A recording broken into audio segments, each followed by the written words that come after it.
Hi mga preni! Tara, magluto tayo ng pwedeng pang-almusal, pang-merienda at pang-negosyo. At alam nyo ba na pwede rin itong lutuin sa steamer ha? Ang lambot o! Kung paano ginawa, halika kayo at panoorin nyo, and I'm Fanny from Fanny's Cookery. Fresh niyog ang gagamitin natin plus water. Squeeze lang natin para lumabas ang katas. Isang piga lang gagawin natin dito mga preni ha. Ayan, separate natin ang sapal at salain. Set aside muna. Gamit ang pan ay tunawin ang butter, mga 1/2 cup ito mga preni. At kapag nalusaw na ay hanguin at palamigin, set aside. Sa isang mixing bowl ay takalin natin itong coconut milk. Ayan, bali 1 3/4 cups ito mga preni. Natama lang sa reseping ito. At gagamit din tayo dito ng 2 itlog, large size ito. Haluin natin to combine.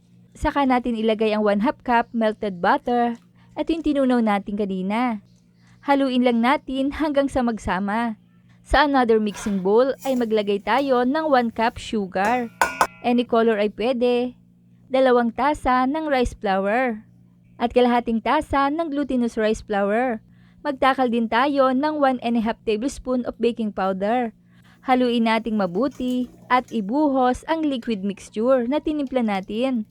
I-mix well lang natin until combined hanggang sa wala ka nang nakikitang buong harina. Ilipat natin para malaman natin ang sukat. Ayan, at about 4 cups ang dami nito. Hahatiin ko lang ito sa kalahating dami. Ito naman ay optional lang. Kung nais nyo rin ay may flavor ang bibingka. Ube flavor ang gamit ko. Konting patak lang at haluin para kumalat. Pagkatapos ay irerest natin ito for about 15 minutes. At habang nakarest ay initin muna natin ang dahon ng saging para tumibay at lumambot ito. Ang tawag sa amin sa Mindoro ay paglalaib o pagdadarang. Kumuha ng panukat na sa tingin nyo ay kasya sa inyong paglulutuan. Para-paraan lang. Ayan, pwede na yan. I-grease natin with butter. Optional lang ang pag-grease at ibuhos natin ang bibingka mixture mga 3/4 lang ng molder. At dapat huwag pupunuin ha.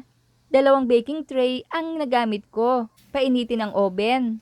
At isa lang ang bibingka. I-bake ito ng 10 minuto, 200 degrees Celsius. Pwede din itong i-steam ha. Tanggalin sa oven at lagyan natin ng salted egg sa ibabaw. At ibalik ulit sa oven. At i-bake naman ito ng 10 hanggang 20 minuto. At kung nakaabot kayo sa punto ng bidyong ito, ay mga tagasa naman kayang nakapanood ng video kong ito. Hello po sa inyo at maraming salamat. Ayan, palamigin natin. Tikman na natin mga preni. Ay, ang lambot oh. Ang sarap, itry nyo na rin.